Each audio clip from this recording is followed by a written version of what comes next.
I remember very well the first time this all started. I was only 7 years old, sleeping in my cozy bed in our San Francisco flat. My bedroom was part of an old San Francisco house turned into 2 flats years ago. We lived in the lower level flat. It was a cozy old building that was once a Victorian house, now modernized. As I sleep soundly, I had no idea what was about to happen to me. The most important experience of my life, and that it has been. Something totally unknown and strange was about to make itself known to me and forever change how I view reality.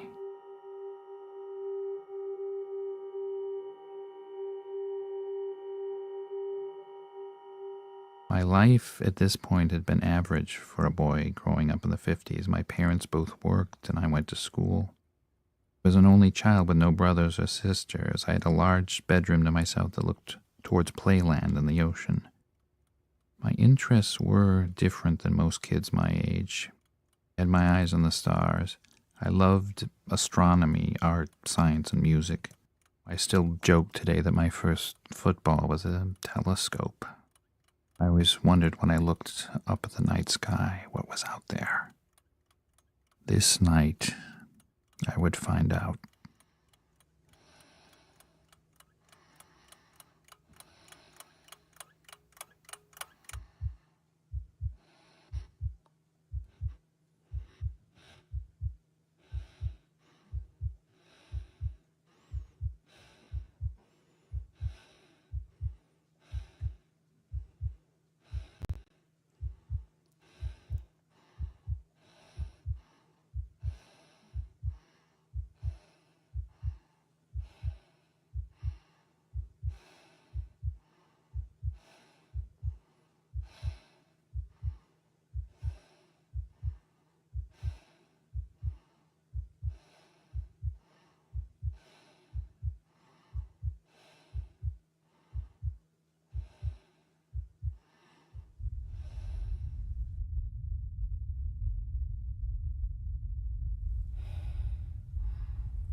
Turn off. I forgot to turn off the mute. Hi, welcome to Breaking the Silence. We have Kosta and Hollis on tonight. I've been working on another film, another short film. You all seem to like The Invited, which was really kind of a test run. And what I'm doing now is much more elaborate and much more involved and much more cinematic. And I brought home from the studio my powerhouse of a system computer wise home, because I need to be able to work on it all the time, and just coming here for a few hours and going back home and not having access to that big computer is kind of slows me down. So, but I'm planning a lot more films. We're also going to start doing Dale's um, show, which we filmed last week, and it's going to be another involved show like Judy's and Susan's, where he is going to talk to you about his experiences, and I'm going to reenact the things that happen. So that's all keeping me really busy. Channel's doing well, thank you. And it's because of you guys that it's doing so well. And I guess the work that Mary has been doing as well, and a little bit what I've been doing. We have a premiere tomorrow night, and of course that's going to be with I'm drawing a blank, Tim Caney story, which is an interesting case, and it's different from all the other ones you've seen. What we're doing is, if people can't get here to the studio to go in front of our professional cameras, we don't want to make it that if they can't get here and can't go in front of our professional cameras and our professional sound and everything else that we do when we do have someone come here and tell their story, we want them to still be able to tell their story. It's very important. So if they can send a cell phone, they can tell their story on the cell phone and just send us the cell phone footage, we'll use it.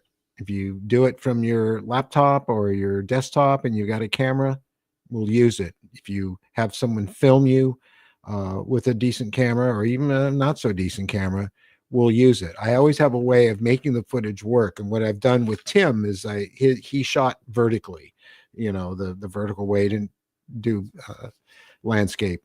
And so what I did is as you've seen from the trailer, is I put it into a cell phone in a virtual set that I built in Blender and Unreal Engine. So I'm able to move the camera around the cell phone as he's talking, and it just makes the whole thing more cinematic, more interesting. So it's fairly long, and he goes through from the very beginning all the way to the end what's been going on with him and his regressions that he had. He also is an illustrator and artist, so we didn't have any CGI in it other than the CGI that's all through it of the cell phone in the virtual set. I just thought, I'm just going to use his artwork that illustrates what he saw, because it's not everybody can draw or do art. So I just thought it'd be, I always like to mix it up, do it different as much as possible. So here we are. It's 4:00, and we're going to bring on Kosta and Hollis. Hi. Hello. How are you, Welcome. Steve? How are you Hi. guys doing? We're doing Hollis. fine. Yep. Happy to be here. Yeah, happy to be here. Thanks Well, for good. having us on. Well, why don't we begin this conversation with talking about both of you and how you got involved in this subject, and what it is also that you're doing on the internet, because you have your own show and you do your own podcast. So please tell us about yourself. Okay. And how many hours have we got? But yeah, we're both involved in this, and we have somewhat separate stories of how we came to an interest in cosmic things, but those stories intersect. And they're intertwined. And they're intertwined, and they've stayed that way. So we hope that your viewers find it what we have to say interesting. If you want to begin, or maybe I should, about the week at Shasta. And all that. Yeah, we should both talk about our childhood things first. Yeah. We I always find it interesting to give a context, a background. Like I just didn't wake up as an adult and go, oh my God, I'm interested in cosmic beings and UFO, UAP experiences. There was a track record there. When I was young, growing up in the Midwest in the 60s and the 70s in Indiana, as a youngster, I always had an interest in space. So I was reading all the science fiction I could find. I had my own telescope and was out in my backyard, looking at the stars and just being awed by, the majesty of the universe that I saw out there. And I was Wow, where also have I heard this before? never, nobody you've ever interviewed this is unique to me, of course. Yes, Not. of course, absolutely. And I was interested back then, regardless of what you think of NASA now, and it's controversial within people, with people within our field here. But in the 60s and in the 60s especially, I grew up with the space program. I remember Sputnik going up. I remember the Mercury. I remember the explosion of the Apollo 1 and all that, the moon landings and whatever. And yes, we did go there. Yes, we did. That's another topic. So I was all about space. Okay, along the way, I picked up my first UFO book. It was written by one of the contactees, which was a thing going on in the late 40s, 50s, 60s. Can I guess? And what I saw book it is? pictures of a dome-shaped craft, and I was smitten right away. And I just knew that we're being visited, right? And so I kept that interest all through my life, even though I had what Hollis and I pretty much call conventional lives, normies. We went to university. I got a degree in computer science and mathematics, and came to the Silicon Valley and had a career as a software consultant. Boy. And then all that changed in 2006. And I'll drop off right there because that takes me up to the point where our lives, our cosmic kind of lives, intertwined. Right. So, yeah. Okay. So I remember, and I was a very little kid, Mercury. I was smitten by NASA. And to be honest, if you meet an engineer, and I am one too, that's kind of our age, 60s, 70s, you will find a kid who grew up following NASA. I would like 95% of the time, right? We were all just. I was addicted to it. I stayed home for 2 weeks from school and claimed I was sick so I could watch the Apollo 11. Great. So, well, I had a transistor radio that I carried around with me because there was no way I was staying home from school. But I mean, I was fascinated.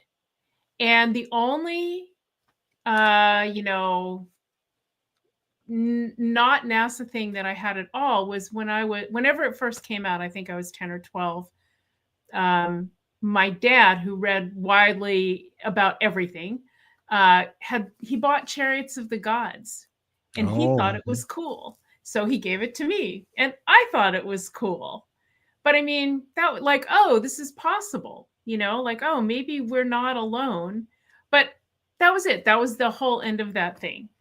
And I also, like I said, I became an engineer. I have an undergraduate engineering degree from Princeton. I have a Harvard MBA. I've owned a bunch of my own businesses, still do. And now we go back to Kosta. Yeah. So that's the normie part of us having pretty much a good life, right?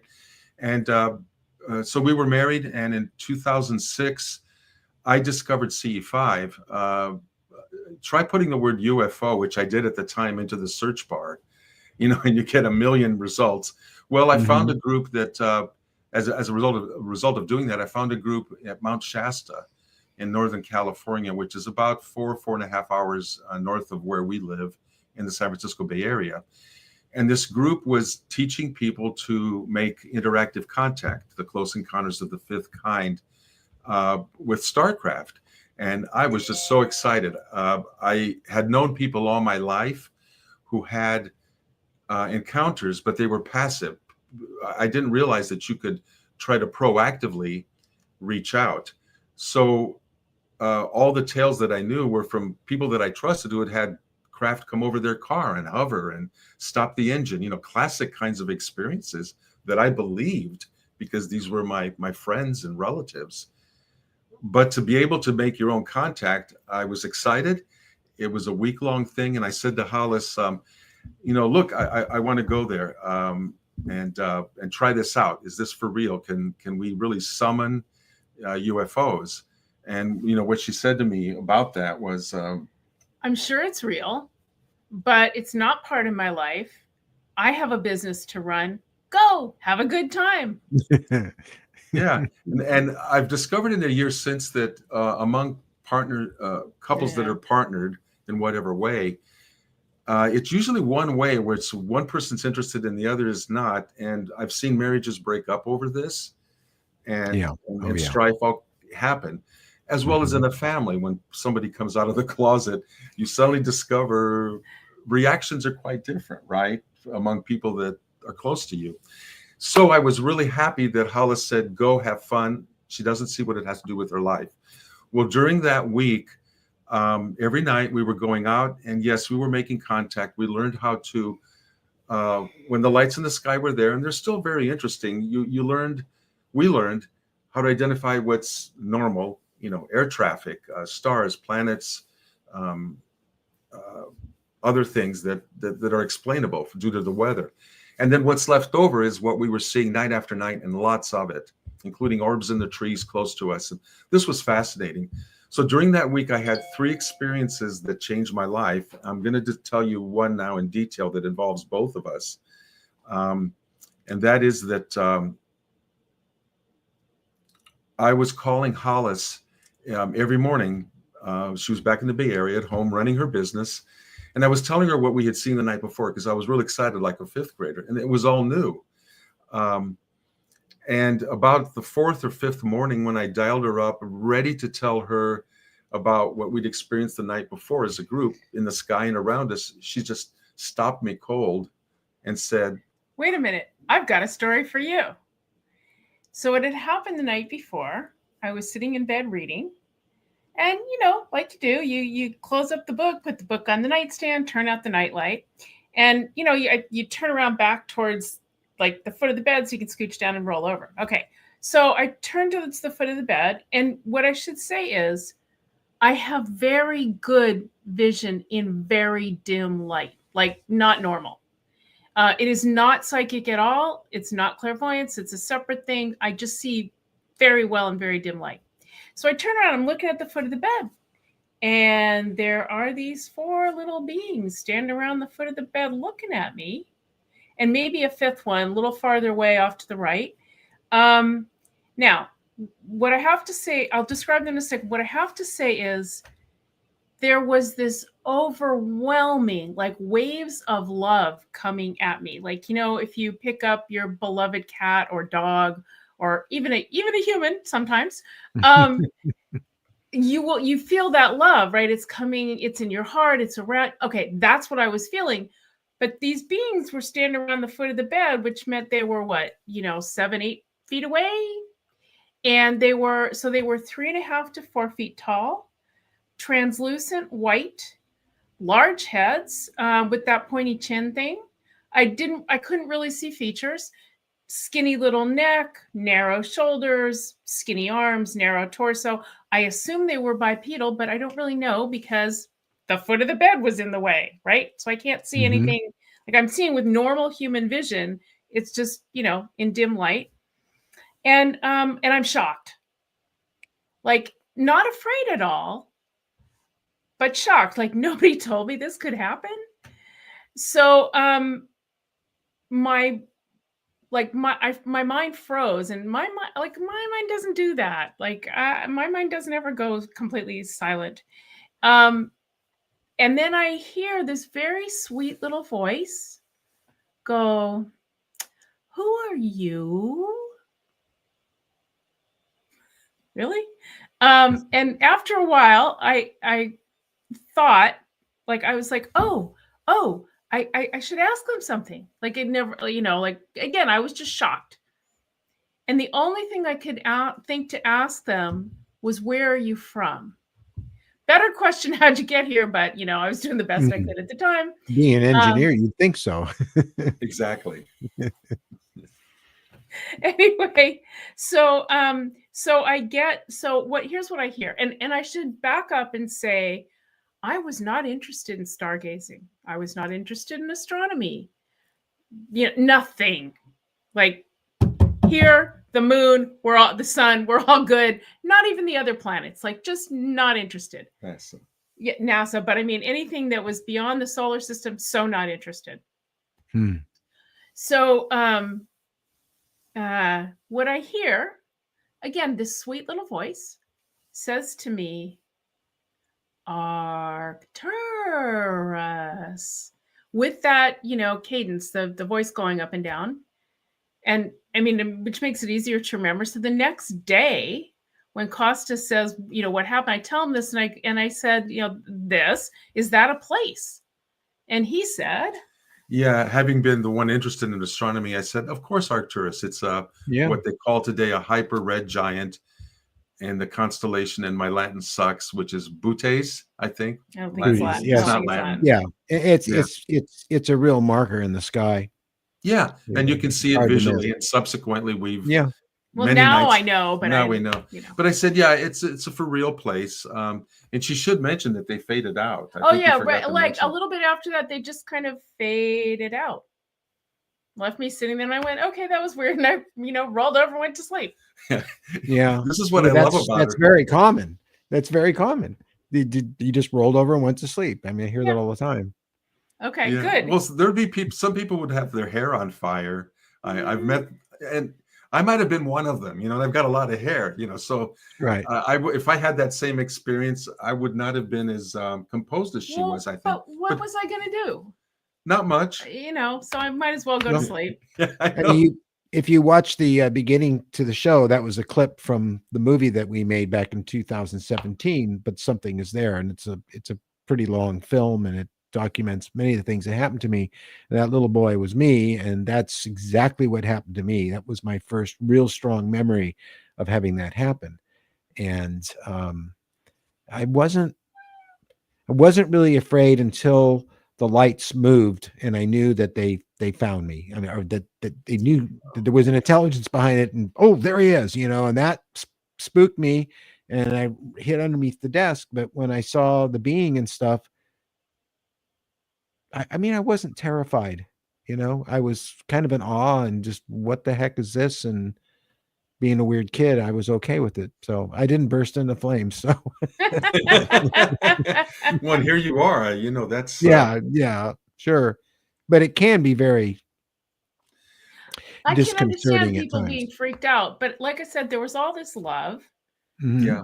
And by that time, I mean, I was clairvoyant and clairaudient as a kid, not like I am today, but I was. And so Right.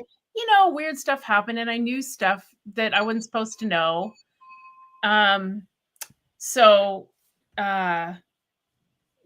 It takes a lot to freak me out. Well, she's a person whose guides talk to her audibly, so she's not out loud, but not out loud, but I mean to her. Yeah. So voices coming out of nowhere. That's every day. It's Tuesday, right? Right. You have a question, and thank you, Mike. Mike. What do they think of Steve's message? Will come from within you. Which one? Which message? Is that a question for us? I think so. Yeah. Oh. Well, as one in my spiritual beliefs, I believe everything is within us anyway. Good, bad, ugly, whatever. The universe is enfolded in us. So for me, this might seem like a cliche kind of answer, but it's all coming from within. Right. Now, the source. can, and I believe we can, from the source, the higher source that we're a part of. So I know that that's kind of a general answer, but the within part for me means I can go within and reach out to them and reach out to have this experience projected into my reality, to communicate, to interact. So that's what within means for me, is the mode that I use from inside my being, reaching out with my heart, with my visualization, to send a beacon, a message, asking for connection. I don't know how Hollis would answer differently. that. Okay. From my point of view, we are all one, but that isn't within me. Like, we're all part of this one thing. And I've had the experience literally of being one with everything. So, go ahead. In Susan's, the Jackrabbit case, I don't know if you watched that, but in that case, when the visitor she says, "Can I touch you?" And he said yes, and so she touches him, and then she kind of recoiled and said, "Ooh," because he just felt weird, and she smelled her hand. She said, "Gross," and he says, "What do you mean I'm gross?" And I am you and you are me. We are all the same. This comes up We again are and all the again. same. Yeah. Yeah, this comes up again and again in many of the interviews we do on live stream like this right now, but it also comes up frequently in the films that we do, because we do a whole series of films where we allow people to come on camera and tell their stories. So yeah, it just Yeah. it's We're all one, yeah. And so it's not within me. We're all within the same thing. And I even think of myself as part of a larger being. And so if you like I am a projection of like me, Hollis, is a projection of my higher self into this particular physical reality. So like I'm a finger of a hand, and the real me is the whole hand. If that makes any sense. You're aware of it, and 99% of the people on this planet are unaware of it. So you said that you were clairvoyant when you were a child, and I know a lot of people have talked about that and felt that. There were things that you probably experienced where you thought everybody could do it. Am I right? Yes. Yes. And I'll be specific about one thing. My father and I were telepathic with each other. And I thought that was normal. I mean, my mother couldn't do it. I thought there was something wrong with her. And when I was 11, it's a long story what happened. I found out my sister couldn't do it either. And then I realized, like, oh. Tell me about that in your thoughts. Yeah. In an environment such as like a restaurant or a public place, did you think you had exceptional hearing and not realize that you were actually hearing their thoughts? I wasn't hearing their thoughts. I hear my guides. I don't hear other people's thoughts that are in physical reality. Except I hear Kosta's now, but he hears mine. But I think it's just we've been together so long, I have one or two other friends that sometimes I hear their thoughts and they hear mine. But again, we go back a long ways and not just this lifetime. So, but I don't expect it to have, like, I'm not offended when it happens. I think it's great. Yes. But I don't expect it anymore. Like I did when I was a little kid. You can send thoughts as well. And yes. What I find interesting about that is that you'll be in a situation with a group of people and you'll think to say something. And then you think, nah, I'm not going to say that. And you quickly move on to the next topic. And I guarantee you within a beat or two, someone in that room is going to bring up the very thing you decided not to say. I'm a good sender. I'm a way better sender than I am receiver, actually. I do it over great distances. I'll think of someone and think, I don't think I'll call them today. And then they'll call me. And it happens so much that after a while, you have to consider that there's something more to it than just coincidence. Literally yesterday, Kosta doesn't even know this. Partly because of all the fires down in Southern California. It's a long story. I thought about a friend. I mean, a reasonably good friend, but never like one of my closest confidants or anything, but a reasonably good friend, who is actually, she's very psychic herself. And I don't know, I just thought about her, wondered how she was. And literally within 2 hours, I got an email. It was a mistaken email. We're both actually real estate brokers. And she sent me a real estate email about a property that, like, I don't do business with her. And it was about a transaction. And I wrote back to her and I said, did you mean to send this to me? And she said, no, absolutely not. And I'm like, now I know what it was. Somehow my thoughts got into either her fingers or her computer.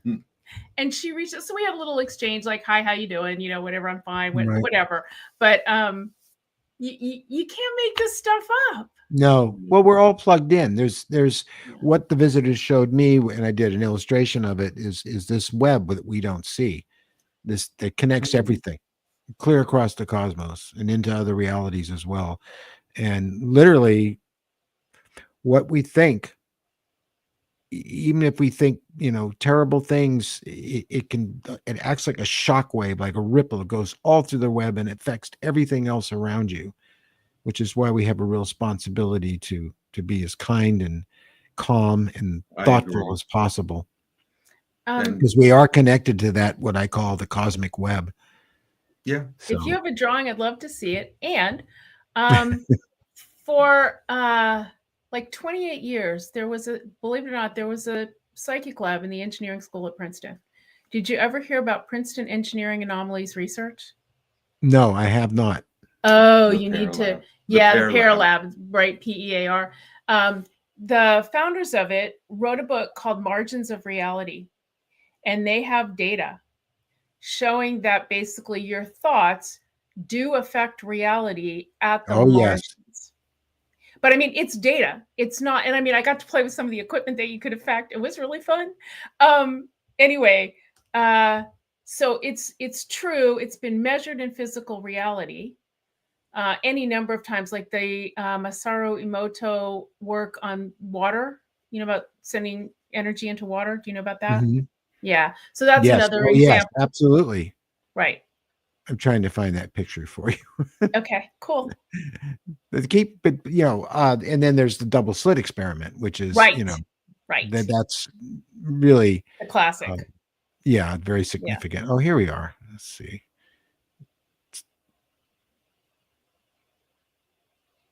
I plan to do a better version of this. This was a quickie charcoal that I did. I woke up in the morning, I opened my eyes, I closed them again, and this is what I saw. So, and it's upside down. Cool. It's upside down. Well, how could I I tell? wonder Yeah, if we I have couldn't one that tell. isn't. It could be rotated 90 degrees. We Listen, couldn't I tell. wouldn't. Wow. I don't think it can here. But, Well, okay, so let me ask you about it. Yeah. What does the, I'll call it pink grid, even though it's not exactly a grid, what does that represent? that's the web. Okay, then what are those other things? Those are, it's because it's upside down. So let's see if this one's not upside down. No, that's upside down. This is upside down. Are they supposed One to of look these, let's see, that's like creatures with eyes? 3815. Uh, Oh, you know what? Here I am. Someone works with computers nonstop and 3D software, and I don't figure this out. Okay, it's very simple.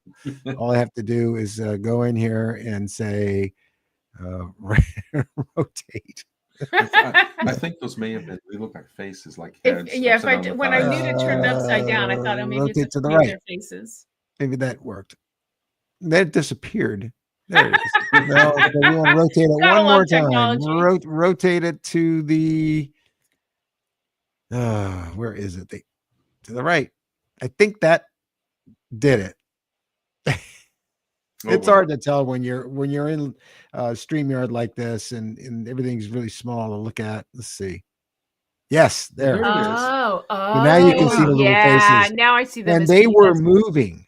They were moving. It Cool. wasn't like a static image. And Okay. I opened my eyes again and I closed them again because I was fully awake and I could see this. And this has been happening more and more lately. Wow. I like it. Yeah, that it's beautiful and it's what. See, I don't Yeah. see faces. I see, oh boy, it's hard to describe. More like your grid, but it's not a grid.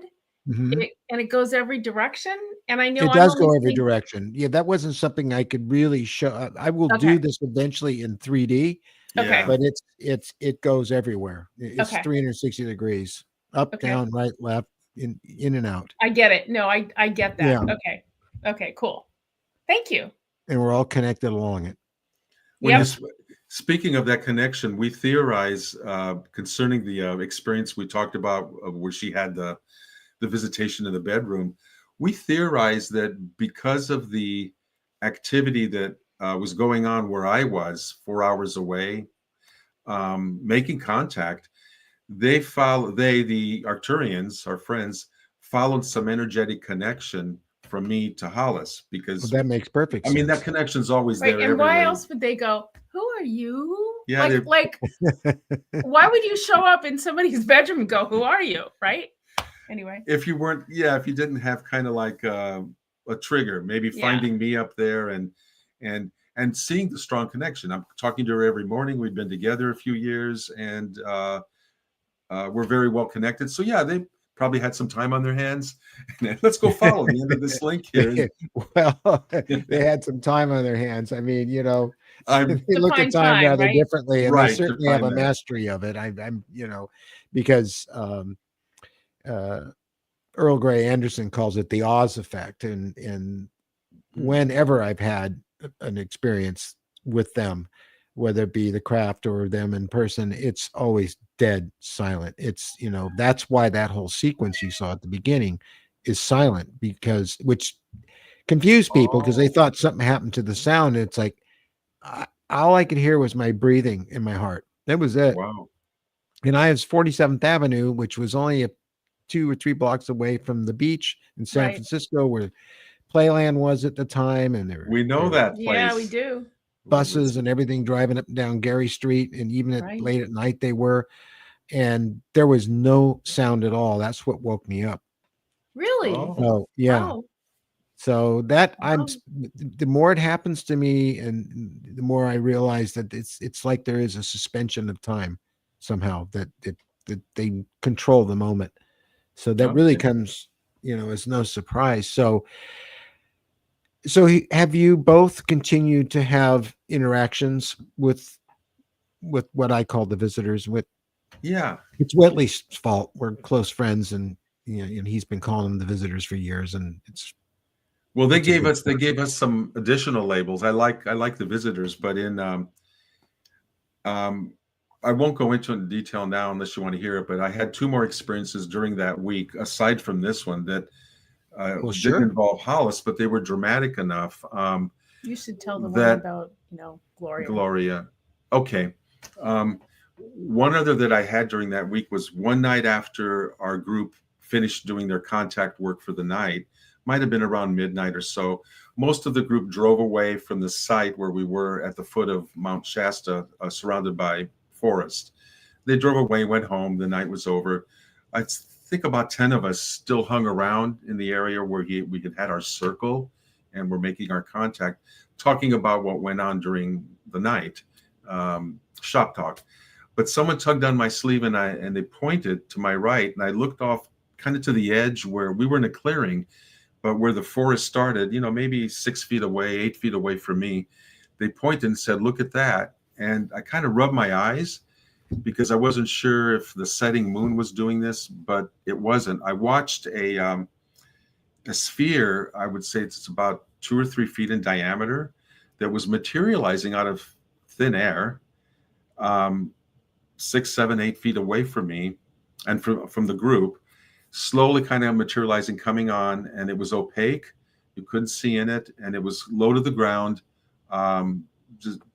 just floating just a few inches, and there was no sound coming from it, and no other vibration, no heat that I could detect at that close range. I thought for a moment, there's something there that wasn't there before. This is breaking the laws of physics as I know them. This is not supposed to be happening. But we were all wowed by it, and everyone was seeing it who was there in the group. I thought of walking over and maybe trying to touch it or something, and then thought better of it because I realized I don't know what kind of energy I'm dealing with here. And, you know, this could be harmful to me.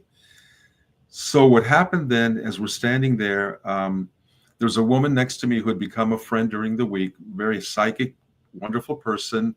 And I turned to talk to her, and I'll call her Gloria, not her real name.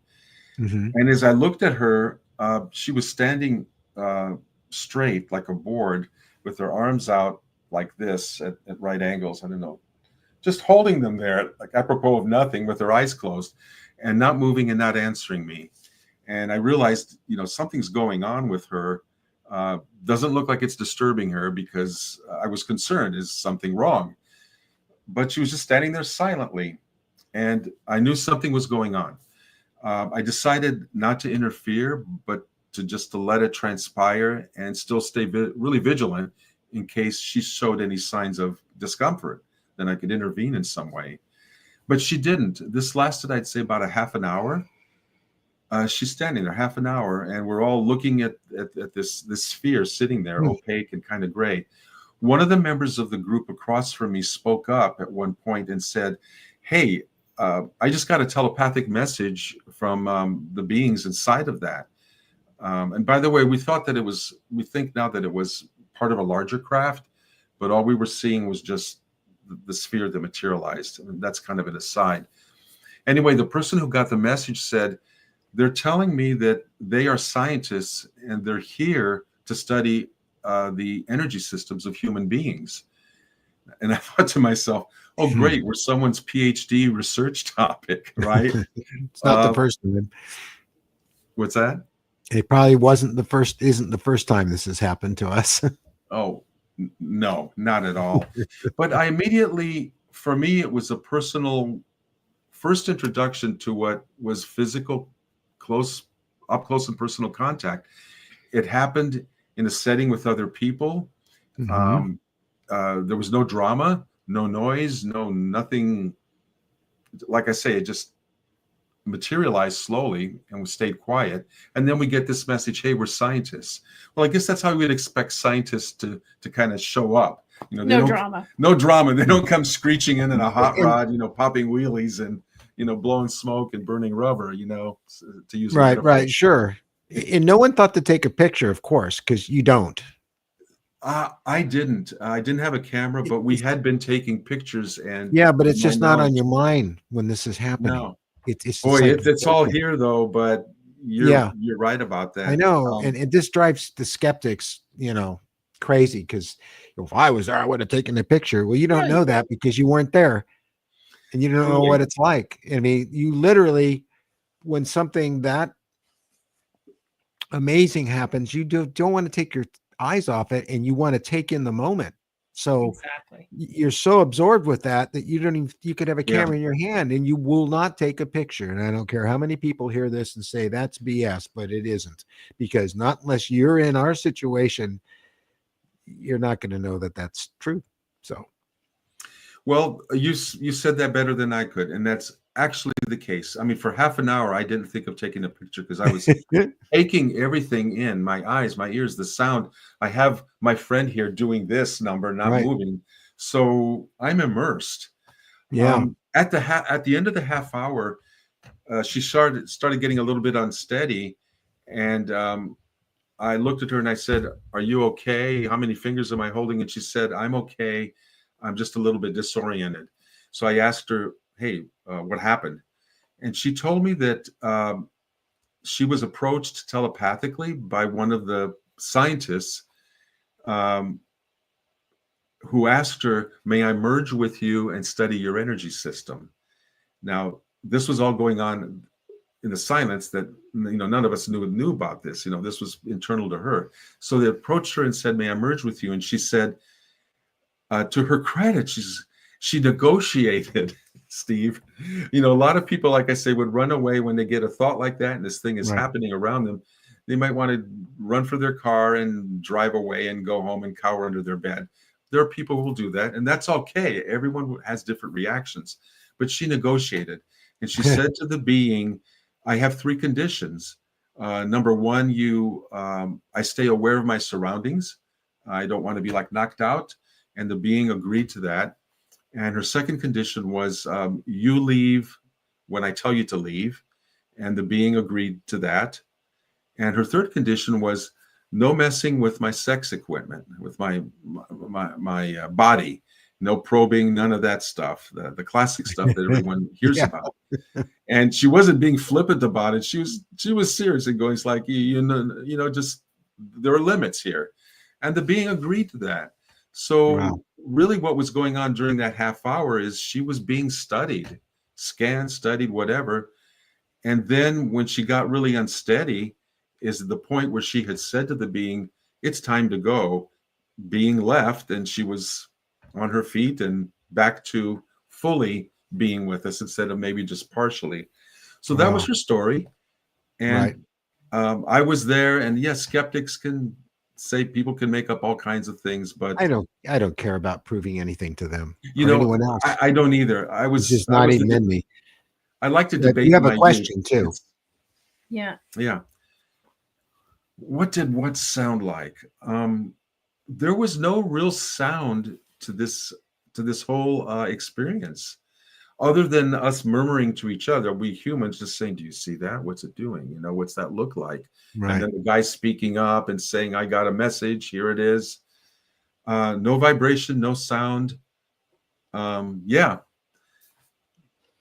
I hope that answers it. But the answer is again, nothing dramatic in that way. Maybe I should have heard, the Close Encounters of the Third kind of do do do do do, Yeah. or something like that. But thank you for the question, though. And Very- at that very- point, I tell you, Steve, I recognize, being a left brain scientist kind of guy. I said, I just experienced something I can't explain. In the same way that Hollis may have said, I wasn't expecting this. It's out of the bounds of my normal life. And the question for me then was, what do I do with this? I know it's real. There's 9 other people standing here with me. We're all straight arrows. No one's drunk, taking drugs or anything. And yet this happened, materialized and dematerialized. So there went the physics, part of the physics that I had learned, which are probably a subset of a larger physics that we're still learning now. And that's what we were encountering, the interface with that. And I thought, what do I do? Well, I decided to, and this is the other part of my story, is to get online and form a community and start teaching other people and organizing them to do group approaches to our cosmic friends and visitors.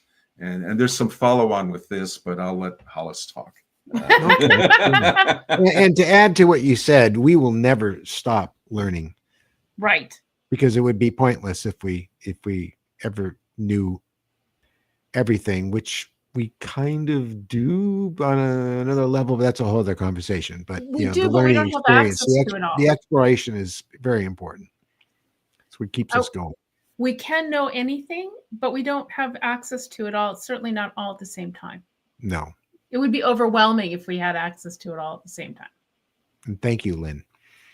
Yeah, absolutely. So, Hollis, so what happened next? Well, I started at the end of our phone conversation. He said something like, "I want to go next year," and I said, "Next year, I'm coming with you." Yeah, it's personal now. It's personal now. Yeah, yeah. And wherever we are, and this is another occasion, I thank our Arcturian friends for having made that visit to her, because again, even though she supported me doing this, it could have happened that had they not shown up, made it personal for her, like literally in her face with love. Yeah, literally. Had that not happened, I could have come home and she would have said, "That's great. You had that. Go on, do your thing. Yeah. And I'll keep doing my thing." Her businesses and all that. But she stayed with her businesses. She's been real successful at that. But the kicker was, it's personal now. Let's do more of this. I'm coming with you next year. And that was, thank you, folks, for taking that extra step that intertwined our lives together. And we've been doing this now for almost 18 years, making contact. Wow. We've got stories, lots, Wow.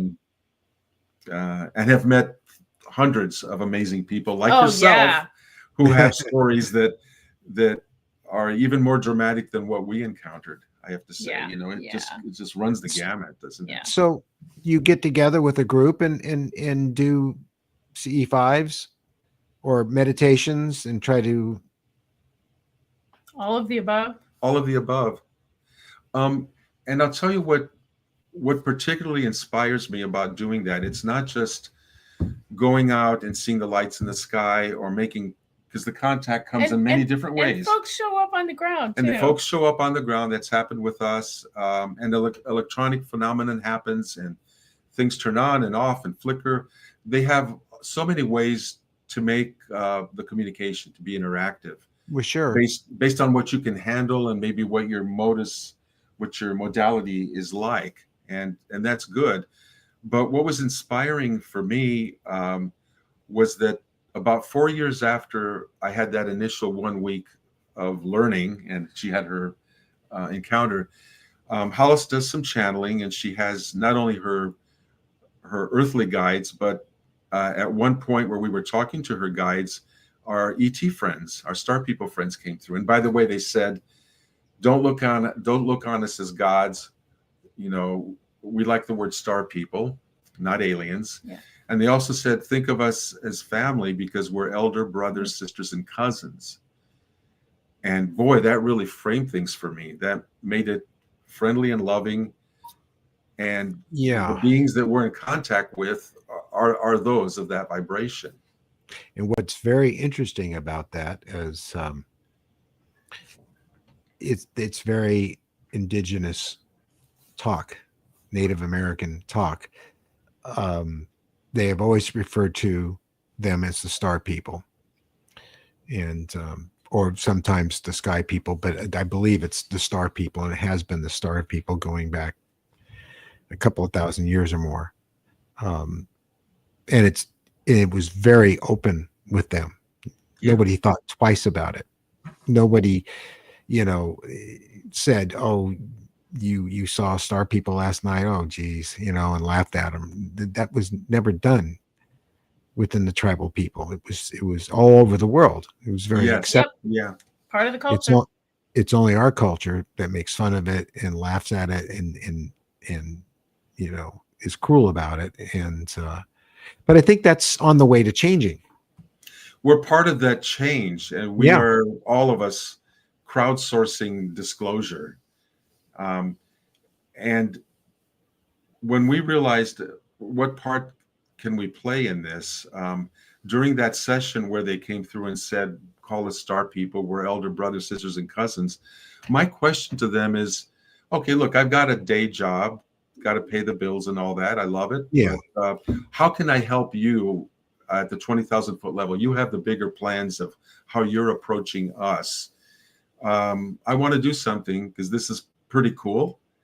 I'm revisiting my childhood, doing all this. What can I do to help? And they basically said, create as many contact teams as possible in as many places as possible, as quickly as possible. And I thought, wow, okay, that's very clear and simple. And I'm going to get on the internet and do what I can to turn people onto this and do our contact, create a community. And then I asked them, okay, what's the point, or how does this working that I'm doing this? And I guess I'm not the only one, but you're asking me to do this. What's the play here? And they said that by proactively reaching out to them, we're giving them permission to show up. And they said literally in more cities, in their ships, as lights, or whatever form they're doing, we're giving them permission, and they needed more of that. Yeah, and there certainly has. As more people see them, that will give those people will give them even more permission, and they'll show up in more places where more people will see them. You get the picture here? They call this a virtuous circle, an organic growth of a movement. And I said, that sounds cool. What's the end game to all that? And they said, someday so many people around the world will have seen us, will believe in us. Doesn't have to be 100% of humanity, but a certain number. And they said there will come a tipping point where, moving forward from that tipping point, so many will have seen us and believe in us that no government, no institution of authority can ever again cover up our presence. It's like the future will belong to we, the experiencers. Yeah, and said, they'll lose much great. of their they'll lose much of their power as a result. And that's not a bad thing at all. Power over us, anyway. You have a question down there from Benno. He's a good friend of ours. No. Mary and I both have indigenous blood. Oh, you mean indigenous? Oh, I thought you meant native to Earth. Well, no, I'm not being funny. I'm not thinking like really indigenous. Like, is this planet home? No. Mary and I are both Blackfeet, which is interesting. Okay. Or Blackfoot, depending on. But if you mean, Blackfoot or whatever, the answer is yes. I've had at least one, maybe two incarnations as a tribal leader in one. I was assassinated, I'm told, by the U.S. government. I don't know who that was or what tribe. I didn't get that much information. But I think they're talking about genetic information. And the answer is no, he's not genetically indigenous. Okay. Oh, I think that's what Benno meant. I think that's what Benno meant too. Oh, I'm sorry. I've not taken genetic. I can't even pronounce it. I've not taken genetics. So, school me here. What does that mean? Indigenous? Well, no, they can trace your DNA and see Yeah. where you came from. I didn't know that terminology was part of a DNA tracing and all that. Yeah. To me, indigenous means indigenous peoples. Well, yeah, Yeah. but Yeah. but they mean like indigenous to usually like North America or South America, or Yeah. is usually what people are talking about. My And you're saying grandmother you've was had half. past lives. My grandmother was half Blackfoot or Blackfeet. There you Yeah. go. There you go. She was quite a fireball, and I mean, she was out there protesting the Vietnam War, and she hated Barry Goldwater. She was very politically active and real radical, you know. And there was a picture of her mother on the wall in the bedroom that I stayed in that was quite chilling, because she was in full Native American clothing, and the picture was very, very old, and she had this stern look on her face that the light from the street light would hit that at night when I'd be laying in bed, and it'd be staring at me, you know. I'm watching you. Yeah. I was told by her that the history that we're taught in school was inaccurate when it came to what was Surprise, going on. surprise. It was enough to get me thrown out of class, and because I butted heads with my history teacher and sent to the principal because he tried to claim that you know, that Custer was not all bad. Oh boy. So you know, so I just, it's very interesting. You have another question there. The Which answer is- for me, astral project, no, I've been close, but went back in. And I don't do remote viewing in the classic sense, but I'll let Hollis. I have not really astral projected. I had like an out of body in a dream once. One time, and that's all. And I haven't really had the bandwidth to work on that, although I'd like to. And the other question was remote viewing. And yeah, of course I remote view. So I'd actually like to work on it to improve my accuracy. But yes, I have since I was a kid. You know, like, you know how you were talking about people made you wrong. The history teacher made you wrong for telling what you knew to be true. Yes. I learned as a little kid, and I remember being no more than 6 years old, probably 5, saying something that seemed completely obvious to me, and having 4 or 5 adults in the room, because they were way taller than me, right? I'm looking at, and they were looking at me shocked. Like, how could you know this? Or like, and I just realized, like, it's not worth it. I am not telling anybody. I am keeping my mouth shut. And the only person I ever told about this stuff was my dad. Did you know then that we would make it to the moon in the 60s? No, it never occurred to me to ask the question. Did you know? I was, you know, my family was full of scientists, engineers, and artists, and great thinkers. And we had an argument when I was quite little, like maybe 6, 7 years old. And I knew that we were going to go to the moon. And I remember being told, oh, no, that the technology and what it'll take to do that, we'd be lucky to even get near it until the 2000s. And I said, no, it's going to happen sooner than you think. And it got argued with. No, it's not going to happen. I just knew instinctively. And when I watched the whole thing unfold, it was exactly the way I saw it. Wow. Good for you. It was amazing, but to me, it was quite natural. I didn't, I thought everybody could do that. So I get it. It took me a while to figure out, like, oh, other people aren't doing this. You had to hide your thoughts. And I actually thought because of the telepathy thing with my dad, I thought if I had anything really personal to think about, I had to wait until I was alone. Because I didn't want anybody else, if it was something I didn't want anybody to know what I was thinking, man, I better be out in the backyard or in my room alone or something, because other people could hear me thinking. Well, that wasn't true, but I didn't know that till I was 11. Imagine hiding your thoughts, having the presence of mind as a young child, to want and to be able to hide your thoughts that were really personal when you're in a mixed company, because you believe you're an open book to other people and living Mhm. your life that way, Well, it's right? not exactly hiding them. It's more like I won't think What? about this subject around other people. Okay, It's more like that. but still, you were very, very focused on Yeah. that. Well, like I knew that, so Yeah. I was just what I did. What about ESP cards, as they're called? I've had some amazing experiences with those, and have you ever One time, taken a test with them? well, I haven't really taken a test. They did a little bit when I was at the Pear Lab.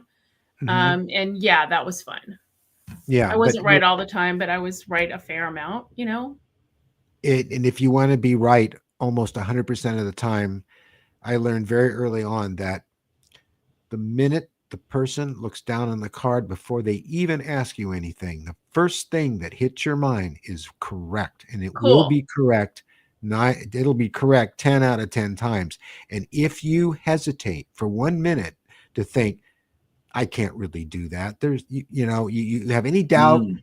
or if you stutter and think, I got an X, but I think it's a 0, you're done. Yeah. I did this with Mary's granddaughter, and we didn't have any cards. I couldn't find my cards, so she made up some.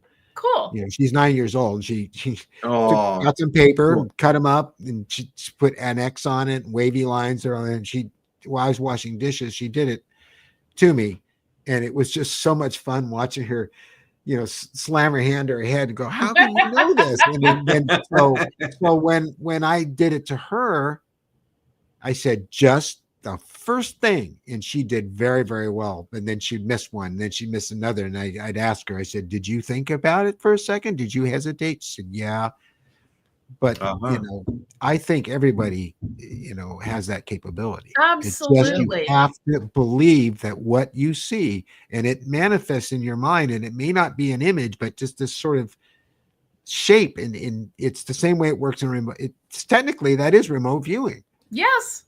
It's I mean, a target. here's the thing. You don't know what it is. Here's the thing.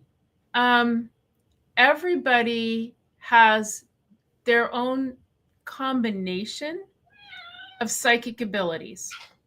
Yes. And I'll do the standard thing. I didn't make this up, but there is, for every physical sense, there is a clair or clear sense, right? And I'm going to do them in order of commonality. The first one is clairsentience for feeling. And I, by the way, am not really clairsentient. The second one is clairvoyance for seeing. The third is clairaudience for hearing. There is also, we'll get to that question. There's also clairolfaction for smell and clairgustation for taste. Then there's the true sixth sense, the one that nobody wants to talk about, which is telepathy, which, by the way, is the same thing as channeling. It's just, are you talking to a physical being or a non-physical being? They're the same thing. They're direct mind-to-mind communication.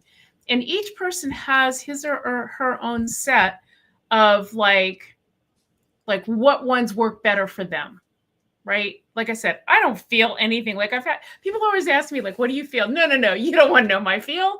What I feel is usually my own fear. No. Ask me what I see. Ask me what I hear. Ask me what I know, and I'll get a ton of stuff. And every now and then I'll smell or taste something, but it's rare. And so, and the thing is, no matter what you start out with, the more you practice, the better you get. It's like any other skill. Sure. And I wish people would demystify this stuff and just say, this is normal. Yeah, it's practice. Not paranormal. It's normal. Right. You were just told it doesn't exist and it's all BS. And exactly. And we were lied to. We were all lied to. But here's the thing. If they tell you it doesn't exist, they can control you. Yeah. Well, that's it in a nutshell. Yeah. And that's, I think, Whitley goes into this a great deal, especially, I haven't had a chance to read the whole book yet, but in his new book, The Fourth Mind. Okay. So, yeah, it's, we've always had these abilities, but but what you said is so true. They want to hold power over us. Yep. And the thing about us making our own contact is we can use any or all of the above but really normal abilities that Hollis has just been talking about to make our contact. You know, Yes, absolutely. one Yeah. size or one modality doesn't fit all. We all have them, I guess, in Mhm. potential. But when we used to hold retreats to make our contact with groups of people in different locations, in the afternoons, Hollis would teach classes and give exercises to help people who were there to discover what modality worked best for them, and then to use it during the contact that we were, doing as a group in the evenings. So that was one way that it was just really valuable for people to walk away and know, oh, I hear better, clairaudience, rather than seeing things. And no Mhm. one way is right. And that was what was Exactly. cool in the group. That's what was cool in the group, doing contact as opposed to doing it alone. Either way is okay. You don't have to be in a group. But when you're in a group, two things. If you're sitting in a circle and you're interested in the lights in the sky, well, you've got a 360-degree view with their physical eyes. People Right. behind you are going to see things that you can't, and that enhances the experience for everyone else because you're catching more things that are going on up there. But also, you have different contact modalities in a group. One person may be good at telepathy. The next one, not sitting next to them, not so much, but they may be clairaudient and hear things. So when you have all these different kinds of receivers and things are being transmitted in lots of different ways, you're going to pick up a whole lot more because you have different kinds of receivers that are just expanding your receptivity and your contact. So again, everybody benefits Right. because you compare notes. And this is spreading, because I Yeah. was talking to Whitley today, and we were talking about this because he spends a great deal of time meditating at night with the visitors. And he told me that there are people that meet in a location and they form a circle, or I guess, and there's more and more groups coming together, meditating to make contact. And this is spreading more and more and more. And I think it's all part of the big plan for us to have open contact. So, and what I will say to that is my contact, my star friends, which is what I call them. Mhm. This goes back to when they were saying build as many groups to reach a tipping point. And they Yes. said that in 2019, they told me this a year later after the fact, but they said in 2019, we did reach that tipping point. And for people interested in just disclosure from the government side, well, how's that working for you? I mean, in time, Yeah, there are good people that are trying to make that happen, and I'm I working with know. some of them.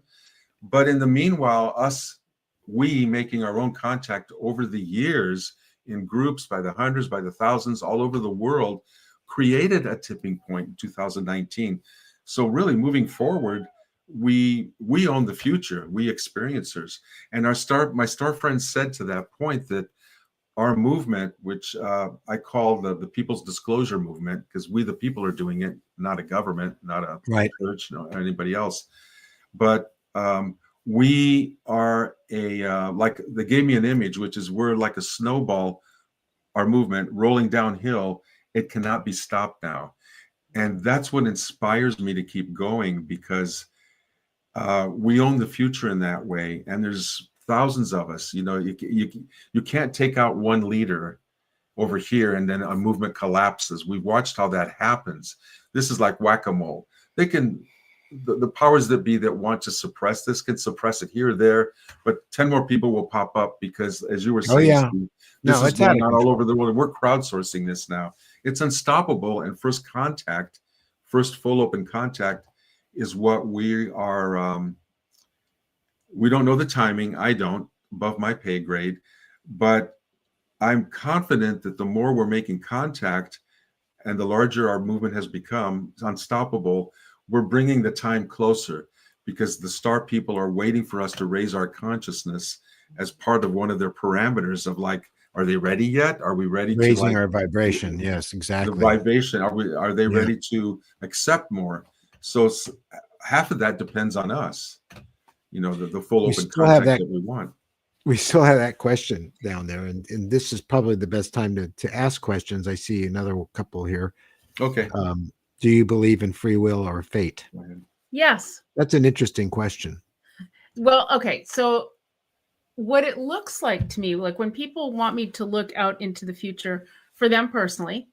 What it looks like to me is the future is a set of probabilities, and that we choose through our actions and our intentions, we choose where among the probabilities we go.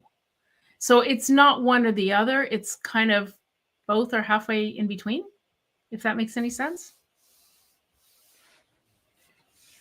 Yeah, for me personally, I kind of, I feel that both are valid, Yeah. I do. Cause obviously, at least from my perspective, I have free will. I make choices to do things and I do them. But then there's fate. Is fate a real thing? History certainly has told us that it's certainly possible, and I think sometimes by your actions of choice, free will, that you can seal your fate too. And Definitely I think that. some people are doing that right now. So No names will be mentioned. Yeah. Yeah. So we had some other questions, Mary, did Well, we? no, we haven't been to Australia, and I really want to go. No, Oh. we haven't. Yeah. Thank you for You asking. know, I would love to go there and spend some time with the Aborigine people.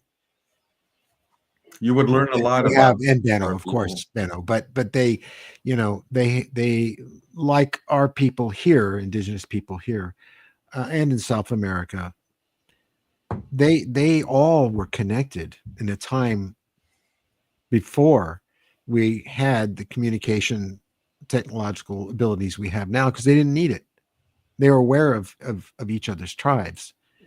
And I love the fact in the movie The Last Wave, if you've never seen that film, it's a Peter Weir movie. It's incredible. You need to see it. I know Benno knows what I'm talking about. That film goes into that. It's fictional, yes, but it's based on the stories from the Aborigine people. Cool. And the Wangina.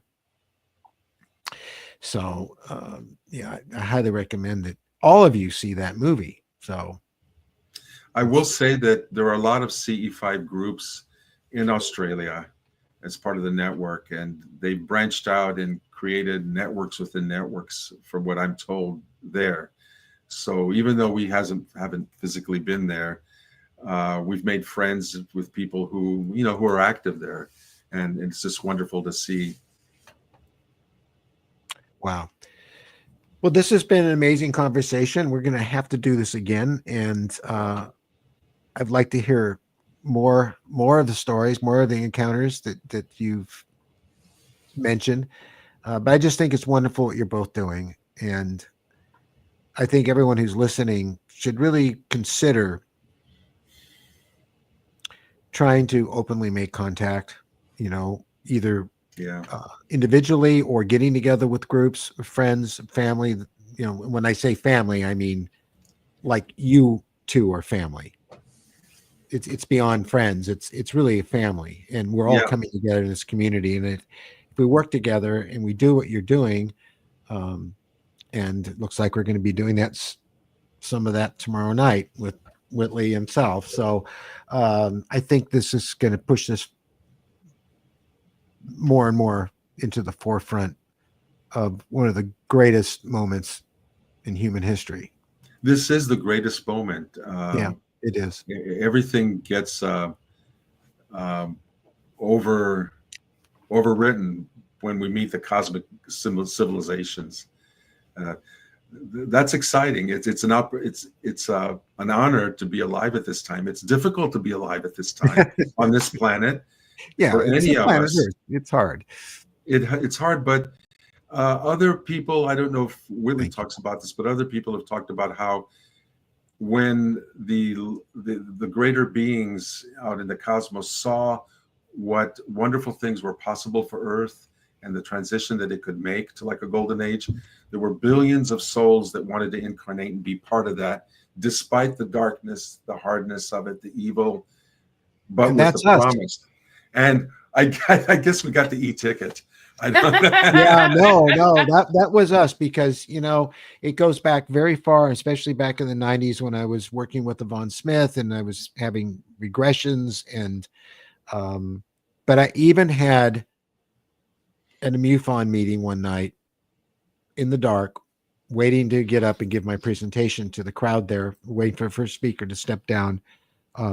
This rather charismatic man came up to me in the dark, showed me his CIA identification, and said, you're not, what are you doing here? You're not supposed to be here. You're not supposed to talk about this stuff. You agreed not to talk about this. And what I found really interesting about that is also, I remember very clearly when I was a kid being told by the visitors that you don't want to talk about this. You do not. You need to, otherwise you could get in trouble, and people will think you're crazy and all that kind of stuff. So, and I find it, at the time when he said that to me, I wasn't clear what was going on there, but somehow these people, the intelligence community, have done their research so well. They know that we agreed not to talk about it when we were very young, but that's all over with now. Wow. Wow. We really needed to get we needed to become rooted into this culture and live the life of being human beings before we could ever start doing what we're doing now. And that's why I honor what you all are doing there, breaking the silence. That's the perfect phrase, to describe all this, to describe us all. So I like to say we're not alone in the cosmos. We're also not alone on Earth. And that's one of the most powerful things we need to learn is we need to remember. Is not just us and 10 of our friends. There's a waking up that's going on all over the world. And the visitors are showing themselves more and more. They are. They know enough of us are ready. And, we don't need to get anything on camera to document it. Plenty of people are seeing it with their own eyes and are going to see more Very of it true. in the future. And that's something. These are the best cameras right here. You betcha. You guys, we love you a bunch. And I'm so glad that you came on tonight. It's just a wonderful show and positive and just thank you. Thank you so much. Can I invite people to come to etletstalk.com? Oh yes, absolutely. And do you have it's free registration? It's right there. It's right there. ET Let's Talk. Oh, it showed up. Okay. Thank you. Yeah, absolutely. And I highly recommend that if you want to hear more from Kosta and Hollis, go check out their channel and contribute and support what they're doing as you are doing with us. It would be of great service to us all. And wow, thank you so much. Yeah, thank you. Okay, so next time. Yeah, exactly. we're gonna end the stream, but you guys stay on for a minute. Okay, cool. And, okay. And thank you everyone here for your support, your love, and just you guys are wonderful. I wish we could all get together one day. It'd be really incredible, and maybe we will. On a starship.